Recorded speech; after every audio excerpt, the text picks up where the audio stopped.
What's up? This is Smash Pass MMA, and we're here to break down and discuss the UFC 324 matchups and betting lines. UFC 324 is going to be the first card on Paramount Plus. The early prelims are going to be available on Paramount Plus or UFC Fight Pass, whichever one you prefer. So we're going to get right into it, starting with the early prelim opener of Adam Fugit versus Ty Miller. Now, Ty Miller is a sizable favorite going into this one, and he should be. His boxing is much better. And he will probably get a round 1 or 2 knockout with the hands over Adam Fugit. That being said, though, Adam Fugit definitely has more experience. With the odds the way they are, he's a plus 350. He could be part of like a high risk, high reward, throwaway parlay type setup. Because it's not like he's totally has no chance, you know? I think the odds should be a little bit closer than they are. Maybe around like the 200 mark, not plus 350 minus 450. So we'll see how that goes, but I do think Ty Miller will probably get a round 1 or 2 knockout. If not, Adam Fugit might win by decision. Next up, we got Ricky Turcios versus Cameron Smotherman. Now, in their last fights, Ricky Turcios lost a decision, like a pretty back and forth kind of war. And Cameron Smotherman lost a decision doing absolutely nothing, standing in the middle of the ring. So, Cameron Smotherman's got some good punches. Ricky Turcios kind of a psycho. I don't think Cameron Smotherman's going to finish Ricky Turcios, and I could see the grappling maybe, getting it done for Ricky Turcios. So, Ricky Turcios is the favorite. It's a lot closer, much more of a pick'em, and I think that is... Oh, sorry, no. Cameron Smotherman's the favorite, but it is pretty close. And I think that the odds aren't too bad. I think they're exactly where they should be, maybe just flipped. And I would go with Ricky Turcios, especially seeing he's the underdog. Next up, we got Josh Hokett versus Denzel Freeman. Denzel Freeman going to have the bigger kicks. Josh Hokett has a lot of power and much better boxing. So I think it's going to be probably a round 1, maybe round 2 finish for Hokett. Josh Hokett is the favorite, a minus 225 favorite, and Denzel Freeman's a plus 187 underdog. That's kind of what I think the Adam Fugit versus Ty Miller fight should be as well, honestly. Because Ty Miller does have some power, but Josh Hokett's got some fucking power. And if they're saying Josh Hokett isn't that likely to even win, let alone, get a quick knockout, I don't think Ty Miller has that much better odds of doing it. You know what I mean? I think Ty Miller should win, but I think those odds are kind of stacked to give you a little bit of an opportunity there for a bet on Fugit. But yeah, Josh Hokett is going to put these hands on Denzel Freeman. If Denzel Freeman can land some good, like a head kick early or something, obviously he has a chance. I'm not saying he's totally screwed. He does have a chance, but with that being said, Josh Hokett should piece him up and put him out in the first 2. Next up, we got Michael Johnson versus Alexander Hernandez. Now, this is much more of like a pick'em, but we have Michael Johnson as the underdog, and I get why. I get why. Alexander Hernandez younger, but the win streak Michael Johnson is on, and I've never really thought Alexander Hernandez was good at all, really. So I think Michael Johnson actually beats the fucking brakes off Alexander Hernandez. I think this will almost be almost like Cowboy Cerrone. Like you don't even deserve to be here, you little boy. So why don't you go back to playing games with the unranked regional newbies? Next up, we got Charles Johnson versus Alex Perez. Now, I don't think these odds are actually... I think these odds should be further apart. Charles Johnson's a minus 200 favorite, and Alex Perez is a plus 170 underdog. Alex and Perez is 1-5 in his last 6, with knockouts, submissions, and an injury to Tyra 2 fights ago. That is not a good sign. Meanwhile, Charles Johnson is 5-1 in his last 6. With his only loss being to a pretty decent fighter in Temerov. And so yeah, he's 5-1, beat Loner Kavanaugh, Sumadarji, Joshua Van, Jake Hadley, and Azat Maxim, and lost to Temerov. Alex Perez has won 1 fight since 2020. against Justin Formiga. So in 2020, he beat Jussier Formiga. I don't know why I thought it was Justin Formiga. TKO by leg kick. He won that fight. Then lost to Figueiredo, Pantoja, Makayev, which are great losses. Beat Mateus Nicolau. But those are all, 2020, 2022, and 2024. Makayev. Beat Mateus Nicolau in 2024. And then knee injury 2024 to Tyra. That weird submission off the back. And then Almabayev hit him with a flying guillotine. So he has had injuries. He has been decisioned. He's been submitted. He's even been knocked out earlier in his career by Benavidez. So he just has like a lot of ways to lose, and I don't see very many ways to win in that fight. Next up, we got Modestas Bukauskas versus Nikita Krylov. Now, this is much more pick'ems. We got Nikita Krylov as a plus 110 underdog and Modestas Bukauskas as a minus 138 favorite. Up until last year, I would have said Nikita Krylov. After a shoulder injury in 2023 and missing all of 2024, I thought Nikita Krylov was going to come back strong in 2025, but unfortunately, he did get knocked out by Dominic Reyes and Bogdan Guskov.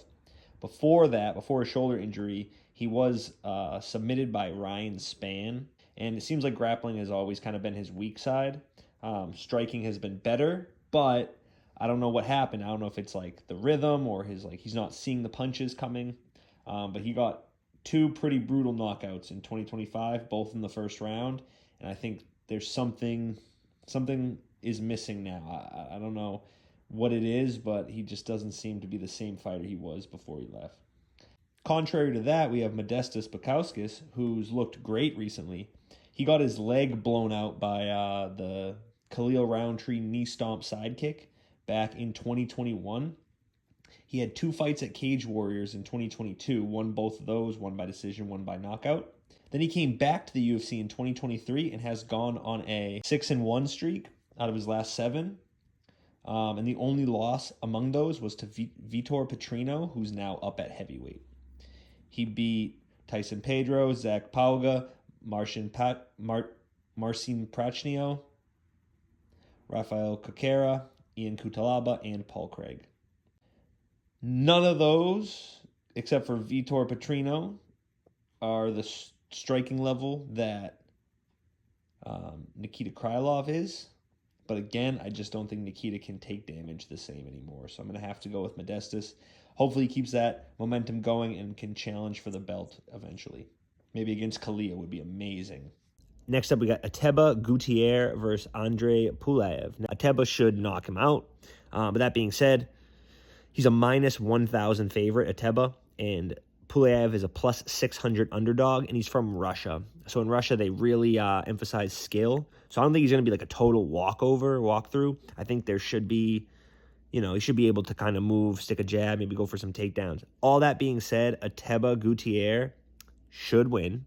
I mean, he's a minus 1,000 favorite for a reason. But if we're looking at value for like a parlay, let's be honest, I mean, Ateba hasn't proven himself at all yet. So there's no guarantee. Like minus 1,000 is crazy. So there's some value to be had there.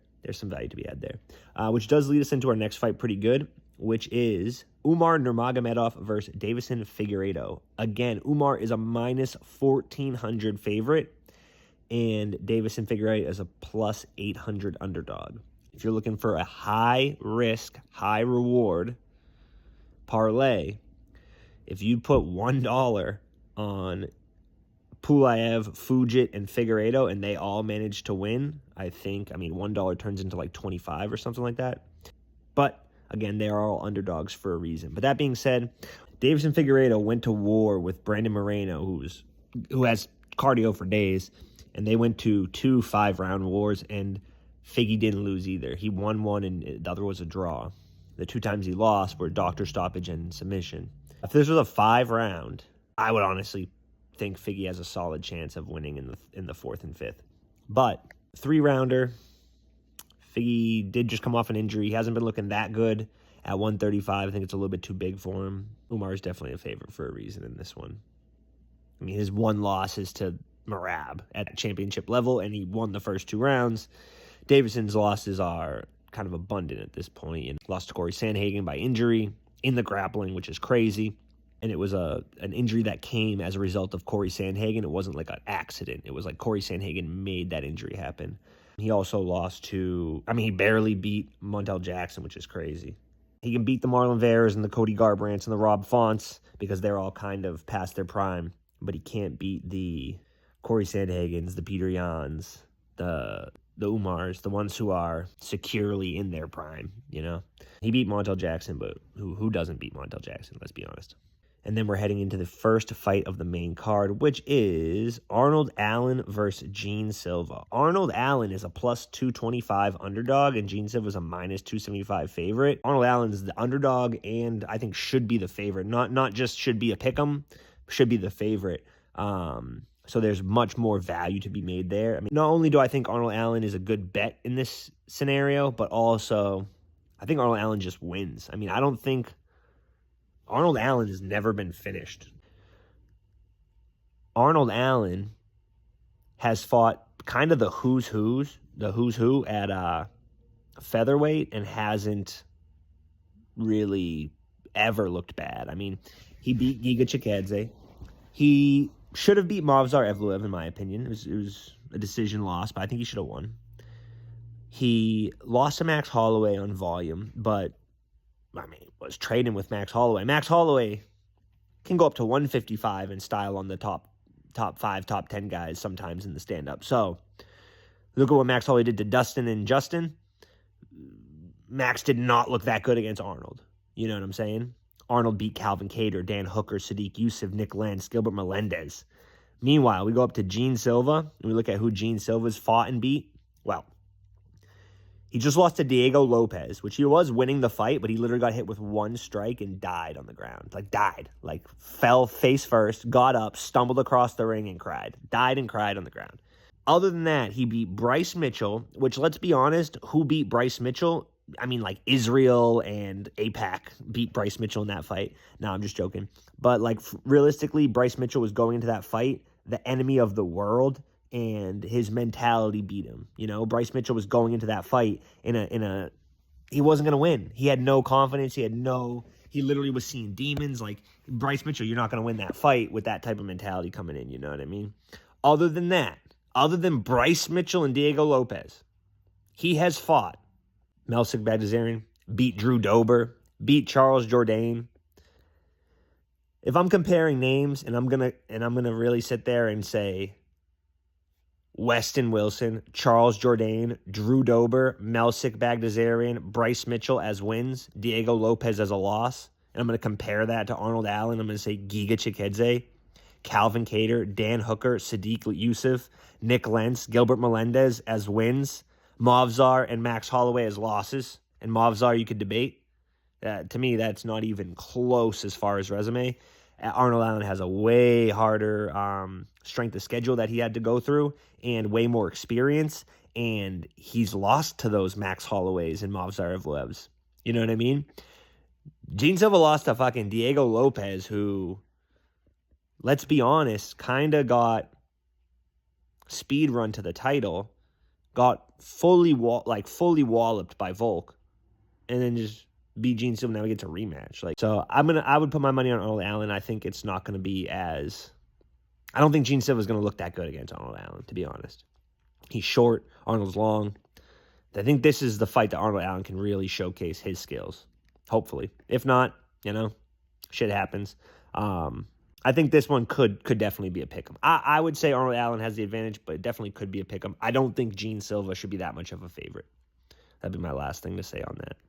All right, next up, we got the girls. The only girl fight of the card, which is crazy. There was supposed to be a woman's fight in the co-main event between Amanda Nunes and Kayla Harrison, but that got pulled because Kayla Harrison hurt her neck. Hopefully she can heal that quickly. They rebook that. Amanda Nunes hopefully destroys her, and then we get Valentina Shevchenko versus Amanda Nunes 3 at 135 for the, greatest woman fighter of all time title, But right now, we got Natalia Silva versus Rose Namajunas. Natalia Silva is a minus 400 favorite, and Rose is a plus 300 underdog. I don't know if Rose should ever be that much of an underdog. Rose Namajunas is probably the most skilled fighter of any weight, female fighter of any weight class, and just is too small to really inflict a lot of damage, unfortunately. But she's so skilled, and she can really just pick apart just about anyone. But I think that weight jump is a lot for these women, you know? But if Rose can beat Amanda Ribas, Tracy Cortez, Miranda Maverick, the question is, can she beat Natalia Silva? I don't know, but I don't think she should be that much of an underdog. So if you want to make a throwaway parlay, if you put $1 and you go Fujit, Pulev, Figueiredo, Rose, if that hits, I mean, $1 could turn into like $50. You know what I'm saying? But with all that being said,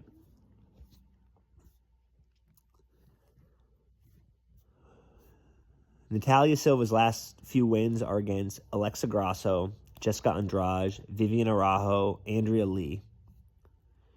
But she's only had one fight since September 2024. So a year and a half, she had one fight. It was May 2025, which is like 9 months ago, or like, no, 7 months ago, 8 months ago. So she had one fight 8 months ago, and before that, it had been another 7 months or so. So she's not been super active. Meanwhile, Rose debuted against Fiorot in that division, 125, in 2023, September. Then she fought 6 months later in March 2024. Then she fought in July 2024, which is only 4 months later. Then she fought in November 24, which is only 4 months later. And then she only fought once in 2025, after that loss to Erin Blanchfield in 2024, November. She fought once in 2025, June of 2025. So it's been about 7 months for her too. So same kind of layoff for this fight from their last fight, but overall Rose was more active, and Rose has had so much higher stress situations, you know. If this was a 5-round, I think Rose wins 80% of the time. In a 3-round fight, Rose can definitely kind of let it get away from her early, and it depends on where her mentality's at. But I'm going to say Rose. If I'm putting $20 on this fight and just like one side or the other, Rose as an underdog is crazy. Rose as an underdog is crazy. Plus 300. So if you take $20, right? You put on a minus 400 favorite, you get what, $5? If you take $20, you put on a plus 300 favorite, you get $60. Something like that. So do you want to pay 20 and leave with 25, or do you want to pay 20 and leave with like 80, 60, 80? So I don't know. I would say Rose Namajunas should win that one, especially with these odds. But Natalia Silva definitely can. Next up, though, we have Waldo Cortez Acosta versus Derek Lewis. And Derek Lewis is a plus 250 favorite, and plus 250 underdog, and Waldo Cortez Acosta is a minus 334 favorite. I'm going to take Derek Lewis. If I'm doing a straight bet, I'm going to take Derek Lewis as the underdog, even though I don't think it should be that far off. I think it should be basically a pick'em. So if it was a pick'em, I'd probably go Waldo or Cortez Acosta. But with the betting lines the way they are, I think Derek Lewis is actually a better bet, because I don't think it's that clear that Waldo's going to win. I mean, he hasn't, right? He hasn't ever beat anyone that good. So Derek Lewis can lose for 5 rounds and beat Volkov, who's like the third best in the entire division. Probably number 1 overall, probably number 2 overall, skill for skill. If you go Tom, him, and then Gane. I mean, he beat Gane in the striking, and he can out-grapple Gane, I think. I'm pretty sure. So I think Volkov is a top 2 or 3 skilled in the division. And Derek Lewis can knock him out after getting pieced up for 5 rounds with 1 punch. So realistically, Derek Lewis should never be that crazy of an underdog unless he's fighting like John Jones, Tom, Cyril, like one of these, like Ngannou maybe. But I don't know if Waldo's that. You know, I don't know if Waldo's that. So in a straight bet, I'm going Derek Lewis. If it was closer, I think Waldo does have a good chance of winning. You know, I think Waldo does have a good chance of winning. I'm going to go through at the end and just give you my official picks if there was no bets on the line. But for the betting line, I have to go Derek Lewis on that one. We got Sean O'Malley versus Song Yadong. Sean O'Malley is a minus 200 favorite, and Song Yadong is a plus 170 underdog. I think that's about right. Song could definitely chin O'Malley here. He has a lot of power. That being said, O'Malley moves even better, I think, than Corey Sandhagen. I think Corey Sandhagen is better at mixing it up. Corey can get the grappling going and all that stuff. But if we're just going to look at who can hit you and move around, I mean, Sean O'Malley is even better than Corey at that. And if you notice, Corey had to back up, throw a punch in Song's face, but keep backing up. So he'd back up, jab, back up. So what that meant was Song would eat the jab and then he'd walk forward, but he wouldn't really make any gain because Sandhagen had already moved out of range. The way Sean fights is jab, move out of your way, please come forward, and then I'm going to come back in with a 1-2 from a different angle, a 45-degree angle. And I just think he's probably going to have Song Yadong rocked in the first round, and he's probably going to get a round 2 finish, especially with how much damage was inflicted to Song Yadong's eye in the last fight. I mean, Yadong was leaking all over the place. It was crazy. Yadong was just fucking spewing out of that hole. And I think Sean can reopen that, I think Sean can bust Yadong open. I think Sean can really choke Yadong in the octagon, make him feel really trapped. I think Sean can really put Yadong in a place where he just doesn't feel comfortable. He just feels like he's chasing, and you don't want to chase a sniper like Sean O'Malley. So I think that one, I think the odds are set pretty good. I think Sean should be a minus 200 favorite because it could go either way. I mean, it's a fight at the end of the day. Really, realistically, no fight should be that. No fight should really be minus 1,000. It shouldn't happen. Maybe CM Punk, stuff like that. But other than those one-off situations, no true UFC contenders should ever be minus 1,000 over each other, I don't think. So whenever it gets like that, it's a good thing to consider taking the other side, But a fight like this, minus 200, I think those odds make sense, and I do think Sean O'Malley probably going to win. If I'm doing a straight bet, I'm going to put on Sean O'Malley. And then we got the main event, so Sean O'Malley versus Song Yadong is the co-main event. Again, got moved up after Amanda Nunes versus Kayla Harrison got canceled because of Kayla Harrison's neck injury. Again, my ideal situation is Harrison heals fast, Harrison Nunes wins, Nunes Shevchenko. Hopefully Shevchenko wins because, let's be honest, both the first 2 fights were so close. Shevchenko just deserves to have one, she just deserves to have one. Maybe you disagree, but if you do, fight me about it. I don't know. I think Shevchenko is a beast and deserves one. I mean, she won the first fight, I think. Second fight was very close, 2 rounds to 3 in Nunes' favor. I think it'd be sick if Shevchenko won a split decision in the third fight. Even if everyone disagreed, it'd be cool for her just to have it on paper. So that way you can go back and watch all 3 and be the judges got all 3 of these wrong, but they were all so good it doesn't even matter type of thing, But that being said, we're going to get to the main event, and the main event is going to be Justin Gaethje versus Paddy Pimblett, the King of the North. Justin Gaethje is a plus 187 underdog, and Paddy Pimblett is a minus 180 favorite. If Justin Gaethje was any more of an underdog, it's a great bet. If Justin Gaethje is a plus 200, plus 250, plus 300 underdog, it's a pretty good bet to bet on Justin Gaethje. Justin Gaethje could definitely put the hurting on Paddy Pimblett. But what I've seen with Justin Gaethje is he does well when people don't wrestle. If we look back at, all his most impressive wins, let's go Dustin Poirier. Can Dustin Poirier wrestle? Yes. Did he? No. I mean, I'm not saying they didn't touch grappling for 1 second in the fight. What I'm saying is if you go in with a game plan of grappling Justin Gaethje, he doesn't do as well. If you go in a game plan of striking with Justin Gaethje, he does much better.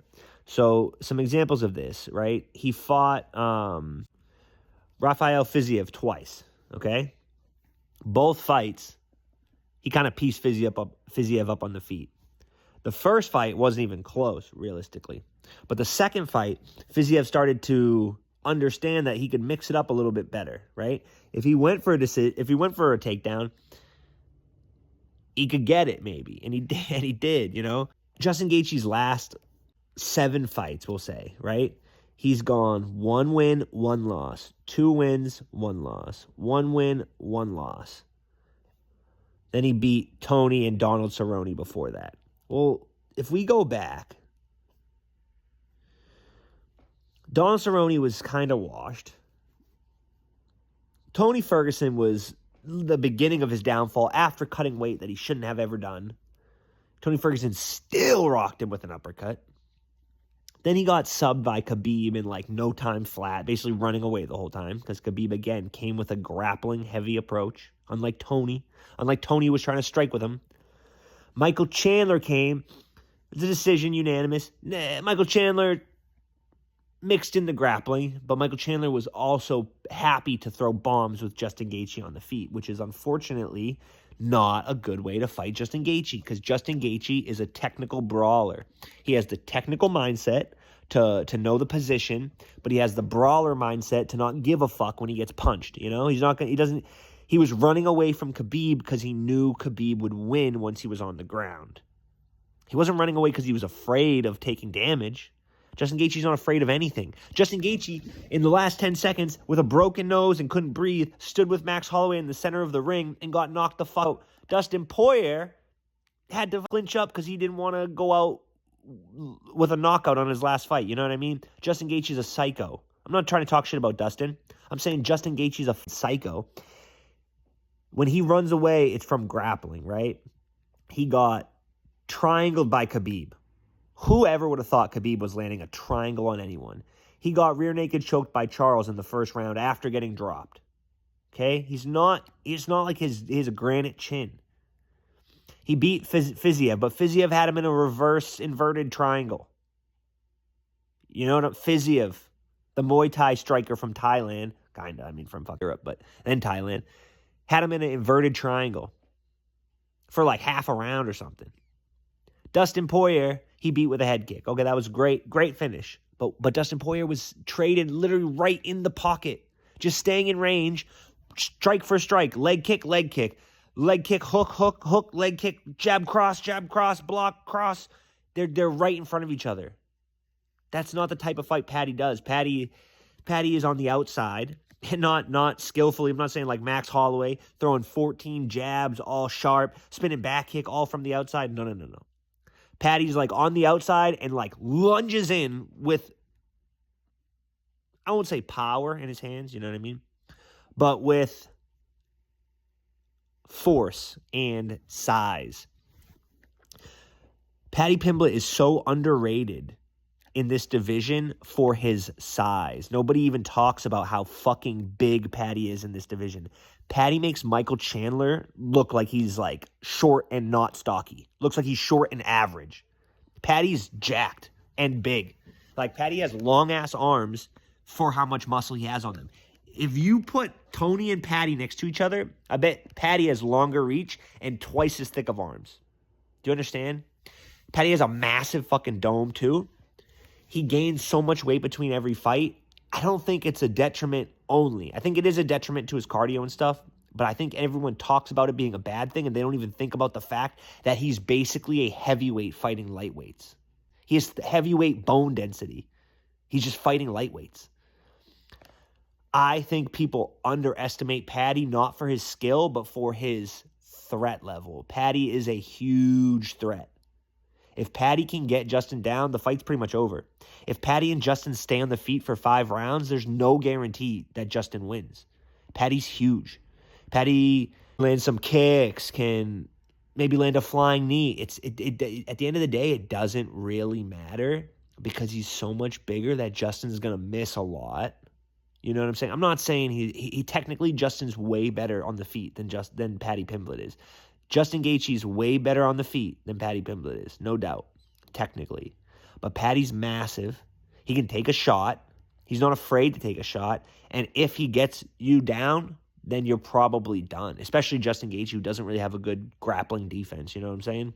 I think it's pretty obvious that Paddy Pimblett has the advantage, and I think the odds are pretty accurate. I think Paddy should be a bigger favorite, probably like a 2 to 250 favorite against Justin, because, again, either one can win on the feet, but only Paddy can win on the ground.